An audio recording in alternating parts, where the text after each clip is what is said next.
Good afternoon, everybody. Thanks for joining us today. We're joined today by our Erie County District Attorney, Mike Kane. Police Commissioner Macy is with us today, and we have representatives from the State Trooper, the ATF, and the FBI. We are working cooperatively with law enforcement at the local level and at the federal level. And my administration pledged transparency, and part of that is letting people know what's happening in the city of Buffalo, and there was a major arrest. I'm going to let Commissioner Macy fill you in on the details of that. Thank you, Mayor. Last night, we were able to wrap up a 7-month investigation with our partners, as the Mayor said, FBI, ATF, New York State Police, and obviously the Buffalo Police, specifically the detectives from the intelligence unit, right? So throughout this case, it was determined that the subject, Von Harmon, was trafficking firearms from Georgia to the city of Buffalo. He has a temporary house that's a family member's in the city of Buffalo. Detectives were able to continuously have search or surveillance on this house. We were able to obtain a search warrant for this house, and then during constant monitoring of Mr. Harmon's travels, we were able to watch him go into the house, then conduct this search warrant, serve this search warrant on the house, where we ultimately recovered, as you see here, 11 firearms with almost 3 pounds of ecstasy, 8 high-capacity magazines, ammunition, and a scale, right? So very big arrests, and it should also be noted the lengths that Mr. Harmon went to avoid detection from law enforcement. He flew from Buffalo to the state of Atlanta. In Atlanta, picked up the firearms, then took a bus to Cincinnati, and then switched rental cars 2 different times before ultimately coming back to the city of Buffalo. And Mr. Harmon is known to the Buffalo Police, the FBI, and the ATF through previous investigations. He was arrested in 2019 with 22 firearms by the Buffalo Police, at which point the FBI ultimately ended up adopting the case.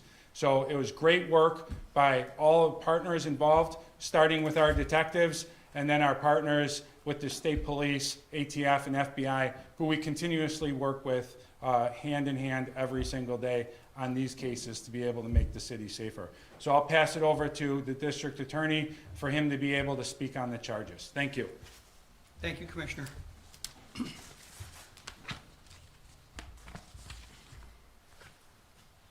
So 34-year-old Von Harmon was arraigned this morning for the possession of various firearms and the drugs mentioned by the Commissioner. The specific charges are 1 count of criminal possession of a controlled substance in the 2nd degree. That's a Class A2 felony. That is with respect to the ecstasy. The 2nd count is criminal possession of a weapon in the 1st degree. That's a Class B violent felony, and that is essentially the possession of 10 or more firearms that were loaded. That's the 11 firearms that the Commissioner mentioned. 1 count of criminal possession of a controlled substance in the 3rd degree. That's another B felony, and that's with intent to sell the ecstasy.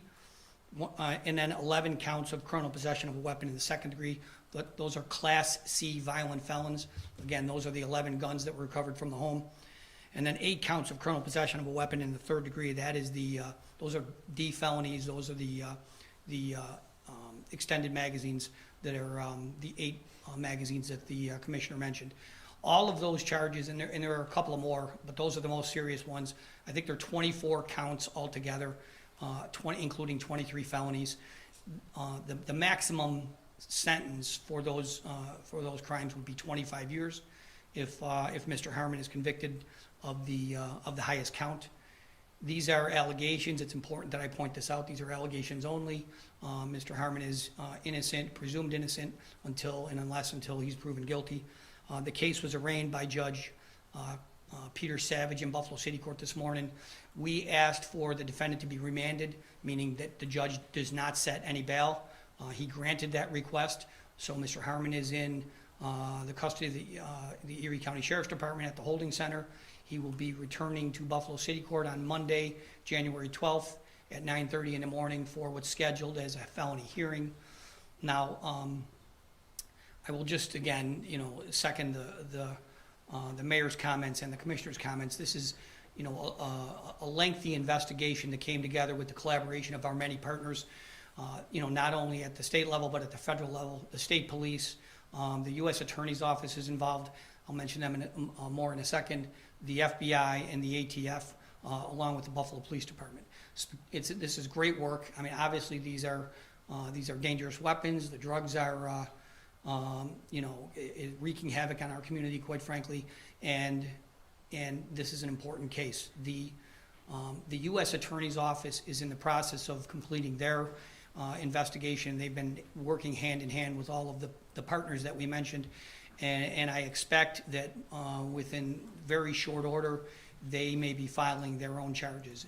And if they do so, then we will work, again, collaboratively to determine which office and where this case should be handled, whether it should be handled in state court or federal court. So more to come on that, but at least at this point, our return date in Buffalo City Court is Monday, January 12th. So again, thank you to all of my partners with the City of Buffalo and with the state police and the federal agencies involved. Any questions, we'll be happy to try to answer them. So what was he was selling guns here in Buffalo? Is that what was happening? Well, let me turn that over to the Commissioner for his. Thank you for the question. Yes, all indications through the investigation is that this was a gun trafficking case. We talk about how are the firearms getting into the city of Buffalo. This is a prime example of that.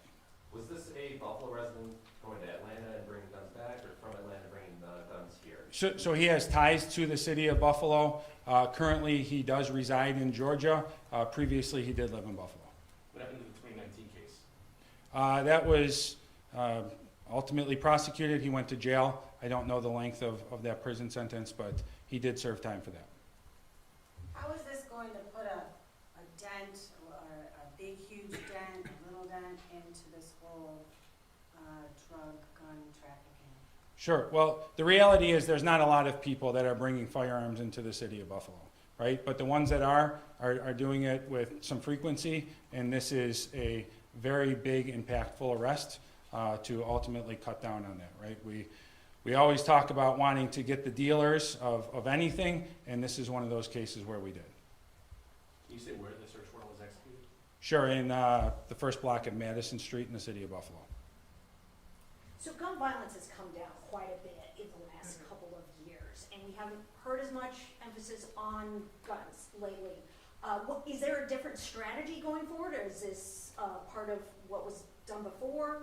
So I would say to that, we will always be cops, right? And there might be some different initiatives that come forth by the mayor or the administration, but at the crux of it, we are always going to enforce the law, and we want everybody to be safe. Just throughout the different administrations and the times, sometimes there's different ideas on how to make the place safer, right? So this is just continuously great detective work, and by the agents, our partners, and everybody involved. How did it start? Was there a tip or something like that, or not good? I'm not going to say that. Thank you, though. So was there, do you believe then that you were able to, I guess, apprehend him before any of these drugs were, I guess, dispersed, So this is a inbound trip, yes. So from this trip, they were not sold. Given that this is the second time, does that increase the penalty? I guess the question would be, that increase the penalties, anything like that, that if he is found guilty? Given the what? I'm sorry. The fact that it was the second time, or the second, gun charge? Yeah, so if the case is, let me answer it this way, because I have to be careful about prejudicing anybody anytime I talk to the media. You know, so I won't talk about someone's criminal history, but anytime anybody has a prior criminal conviction, it's taken into consideration, and it's fact specific in the state system as to how that would impact someone's sentence. Whether how it would affect him in the federal system is a question for my federal partners. Can you put 3 pounds of ecstasy into context? Is that a lot? Yes. How many doses?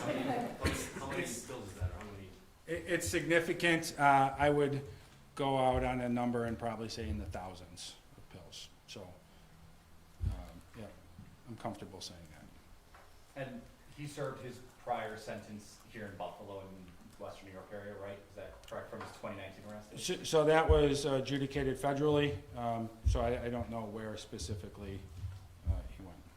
Has this been one of the biggest busts in the history of Buffalo, or have we had bigger?